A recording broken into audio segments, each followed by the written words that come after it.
Rebel Moon is an original idea from Zack Snyder. It's described as a sci-fi epic inspired by Star Wars because years ago Zack Snyder was in early talks to maybe do a Star Wars movie, and he came up with this idea. Of course, he never did a Star Wars movie and probably never will because whatever happened at Warner Brothers was not a good experience in terms of creative control. But at Netflix, he has creative control. He can do what he wants, and he has a budget, and he's creating universes for Netflix. And one of these universes is Rebel Moon. So I think a lot of those Star Wars teams that Zack Snyder had will now be pushed into Rebel Moon, which is starting to shoot in early 2022.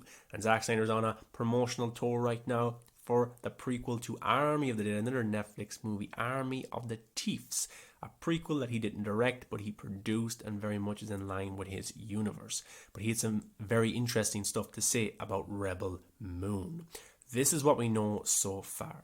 The first look and cast announcements are coming soon. The cast is to be a mix of freshers and A-listers like Justice League. The film is expected to be like Man of Steel, Krypton sequence, but only better.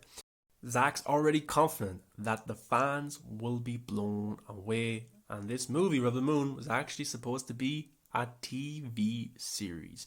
Pretty interesting. Zack Snyder also had this to say.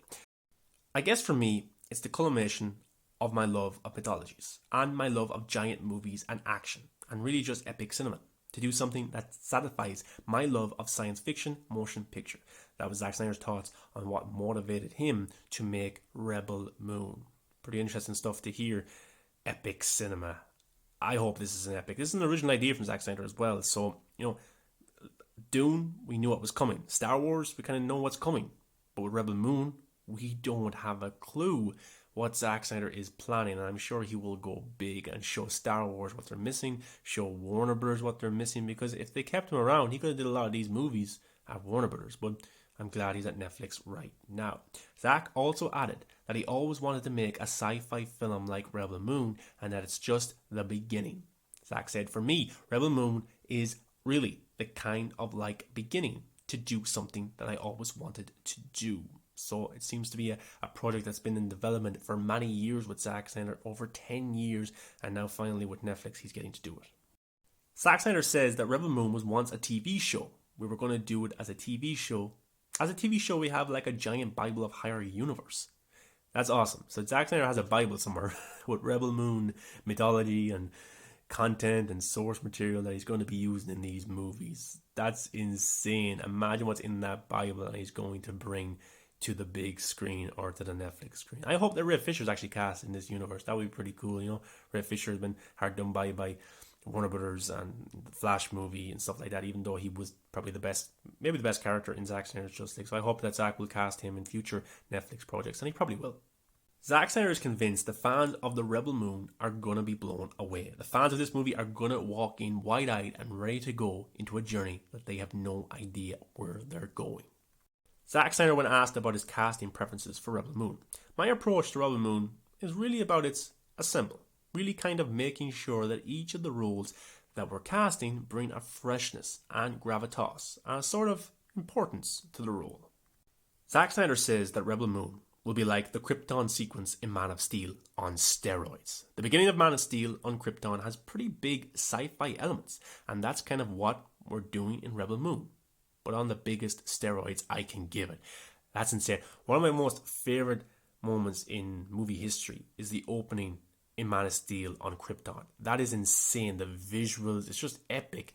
And I would love to see a full 2-hour movie on Krypton, but looks like we're going to get that in Rebel Moon in that kind of essence. And Zack, I think in another interview, said you kind of have to stay with what makes Krypton. You can't really go outside of that too much. But now with Rebel Moon being its own thing, an original IP, Zack Snyder can do whatever he wants with this world he's building on Netflix. Because if you go back and just watch the Man of Steel opening sequence, guys, it's like a completely different movie from the rest of the movie when you follow Clark and Superman and Lois and General Zod.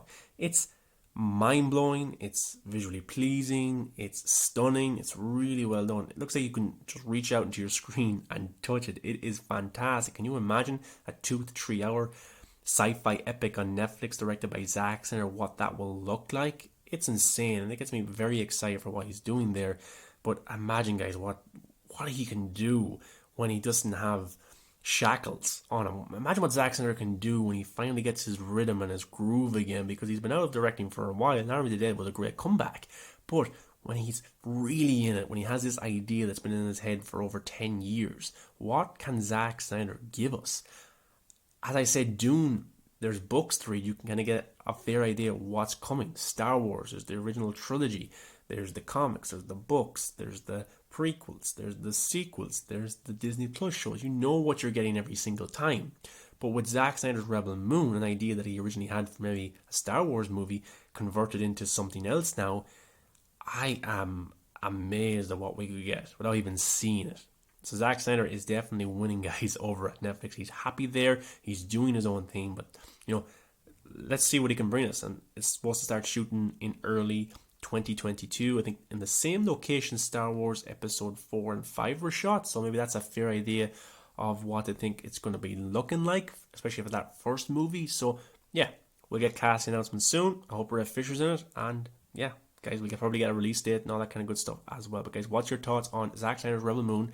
That's all of the information that we know about so far, and Zack Snyder being on this press tour for Army of the Thieves. He gives away a lot of information, so that's awesome. So make sure you check out Army of the Thieves tomorrow on Netflix, guys. If you already haven't, I can't wait to watch it, to see if some of my theories come to light about time loop and stuff like that I had for Army there. But anyway, that's a different video in its own right. But guys, thanks for watching this one. I really appreciate it. Make sure you give it a thumbs up, subscribe to the channel, come follow me at Movies and Matter on the social media. And guys, thanks for watching, and I'll see you in the next video.